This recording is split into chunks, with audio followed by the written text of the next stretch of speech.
Hello, I'm Amy Zawi with the Jerusalem Connection Red Alert Report for Wednesday, January 9th. What's new so far this year? I wish I could start off with better news, but there were several disturbing events, and I'm going to highlight just a few of them here today because that's all we have time for. Reported in the Jerusalem Post on January 1st and noted quietly in a few U.S. outlets, including CBS News in New York, which actually broke the story, an unknown vandal drew 2-foot-long swastikas outside the apartment of an elderly Jewish woman.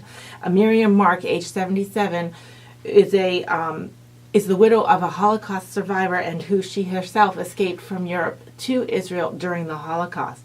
Miriam responded quietly to queries saying that she is both very depressed and scared at this event. Well, at the very least, let's send Miriam our prayers and well wishes.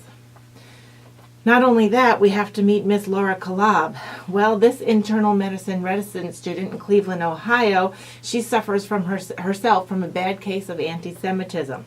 She has been unabashedly posting anti-Semitic ravings over the years on her social medias, Holocaust minimizing, and the list goes on. I took some time to review some of her website posts, and they're horrible, and I cannot believe she considers herself an educated woman, although she has the credentials, which is what's sad.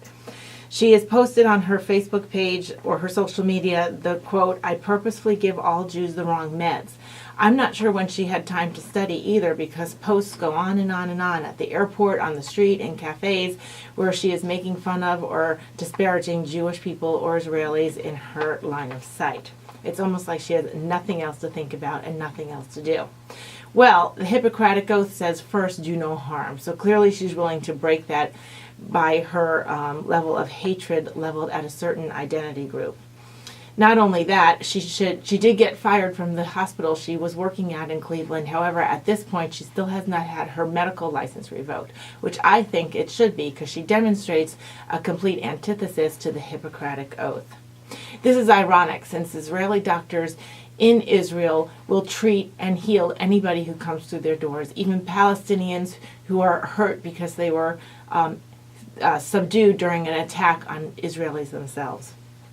This poison of anti-Semitism is seeping through the land, and progressives continually ignore it. They call our land a land of tolerance and love and diversity and liberty, and champion those ideas for every identity group, it seems, except the Jewish people. Some kinds of hate, I guess, they think can be ignored because they hold that hate themselves and they don't want to expose it. It can no longer be ignored.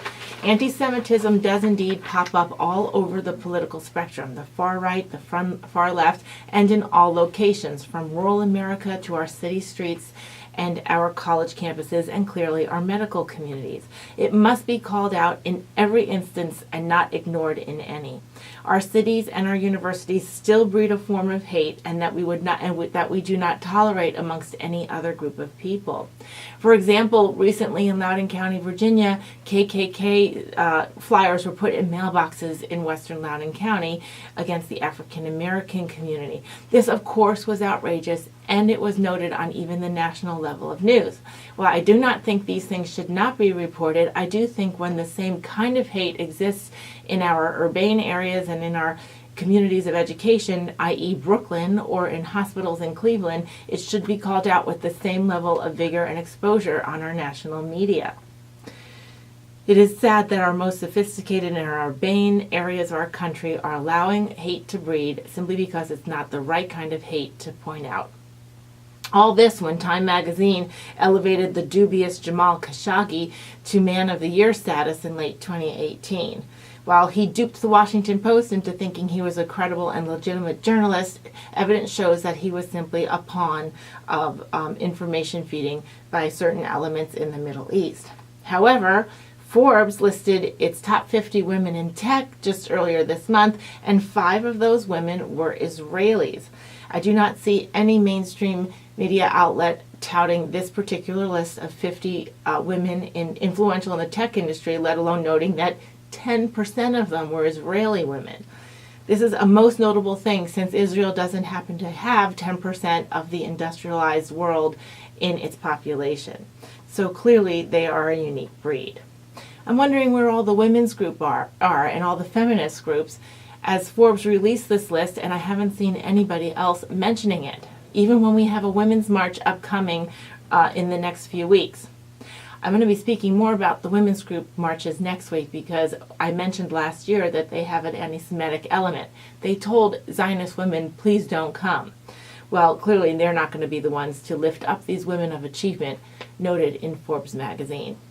Anyway, good things are coming out of Israel despite all the negative press and despite Israel and Jewish people being targeted.